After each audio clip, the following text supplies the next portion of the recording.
All right. Hello, guys. My name is Arvin, and today I am with Bismay. He is my colleague, and he has a lot of questions about Amazon catalog, and that will be the focus of our topic today.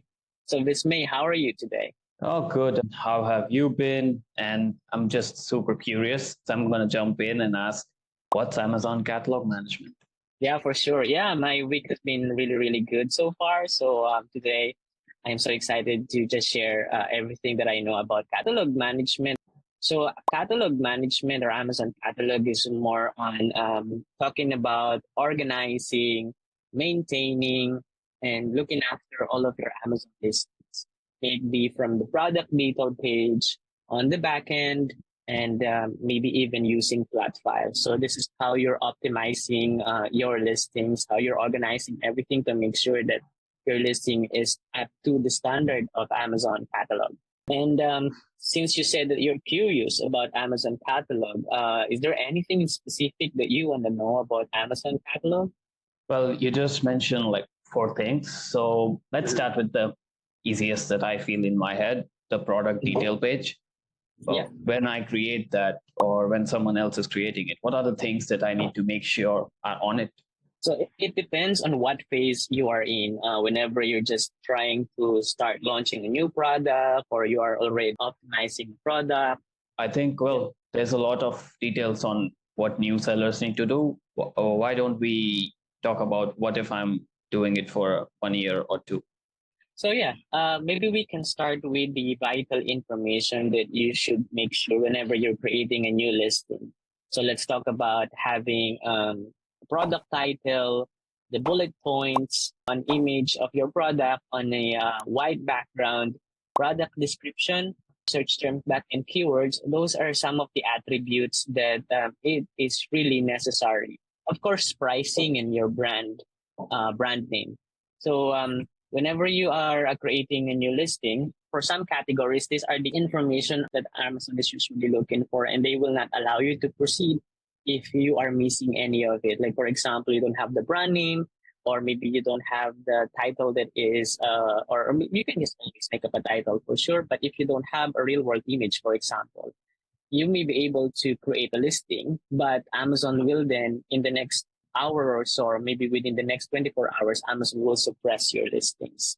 Yeah, makes sense. So I know that newbie sellers make a lot of mistakes with their listing, and there's a lot of solution out there. What is something that you see when you're going through calls with seller candy that you see that experienced or more advanced seller, what type of mistakes do they make in their product listing page, product detail page?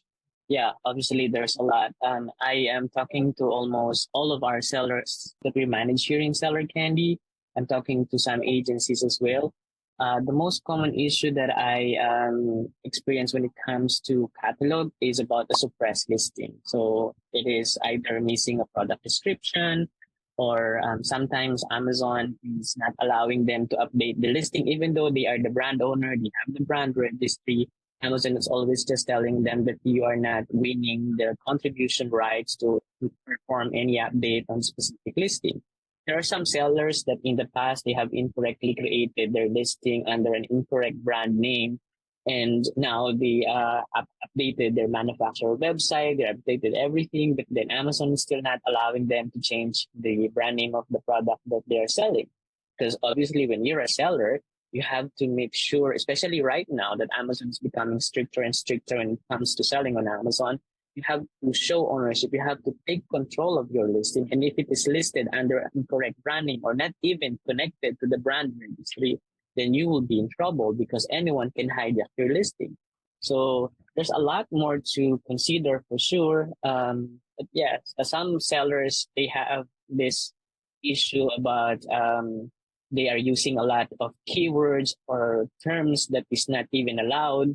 So Amazon is suspending their listing for not meeting the standard of Amazon. Like, for example, they are using a lot of private health claims, or maybe they have added somebody else's brand onto their listing. So they are experiencing this potential IP violation, or even the, as I said earlier about the health claims, the restricted product policy violation. And there's a lot more. I can go on, but for sure, those Yeah, are just the things that I can we will share be with just you. doing this the whole day. It feels like with the minute. So my question there is like I heard you mention brand registry and brand ownership a lot. Can you dive in a bit deeper on how someone can solve that? Well, yeah, for sure. Thanks for that question. Actually, this kind of requests or issue, we receive this a lot from our clients, especially brand owners or some agency that we manage, the sellers that they are managing are having these issues. And for this kind of issue to resolve, it's not just something that within the next 24 hours it will be resolved. No, because Amazon will not allow you to actually change a brand name as long as you have legitimate claim and you can show Amazon that you are owning this product or you're not just randomly changing it, we can obviously help and support the sellers. So for this to work, we have to perform a lot of troubleshooting processes. We are not reaching out directly to seller support because we know that if, let's say, we reach out to them unprepared, we will just get another canned response. And that we don't want to happen because it's just really a waste of time. What we will do on our side here in Seller Candy, we'll troubleshoot the listing first. We'll try to perform first is a flat file partial update using the correct brand name. Second is if the partial update will not work, we'll try to do a full update using a flat file as well. And if that will not work, what we will do is actually we'll get approval first from the seller, especially if the listing is active and they just want to really update it because one of the troubleshooting processes is actually to delete the listing for 24 hours. So we'll get the approval first, especially again if the listing is active because there's an option on the 24-hour sale that the seller will lose if we will just delete them without approval. So if we got the approval, we will delete the listing via flat file. At least we generated a batch ID because we will need that as a reference or as a supporting reference whenever we raise a case to Amazon. So after 24 hours, we will release it again. Sometimes it may take 48 to 72 hours, depends on the severity of the issue, but we're always just doing it for the next 24 hours. So we will re-upload the listing using a full update. So we now have two batch IDs. The first one is the batch ID for deleting the listing using the flat file. The second is uploading the listing using the flat file. And this is now the perfect timing to call seller support. But don't get too excited because you will need more information. So it's better to actually ask the seller if they can provide you a copy of real world images of the product showing the packaging So, with the yes, sorry to stop you there. So before calling Seller Central, I will delete the listing. And you told me that I don't have permission to edit the listing, but I have permission to delete it. Is that right? Now, you will have obviously permission to edit. It's just that it is not reflecting on the detail page or Amazon CAD system is not accepting it. So the other way of troubleshooting it is to delete the listing for 24 hours. Okay, makes sense. Got So it? if I delete the listing, it will go away and that reflects, but Amazon doesn't allow me to edit it. Yeah. Yeah, because the delete and release process is not even a guarantee that what you're trying to publish will work. That's why you are compiling the information because if let's say after 24 hours of deleting and releasing it and then the update, the brand name is still not reflecting on the detail page, then that's the time that you will raise a case to seller support. So again, then don't get too excited because we will be asking for more information from the seller or from the brand owner so that we'll prevent all of this back and forth communication with seller support.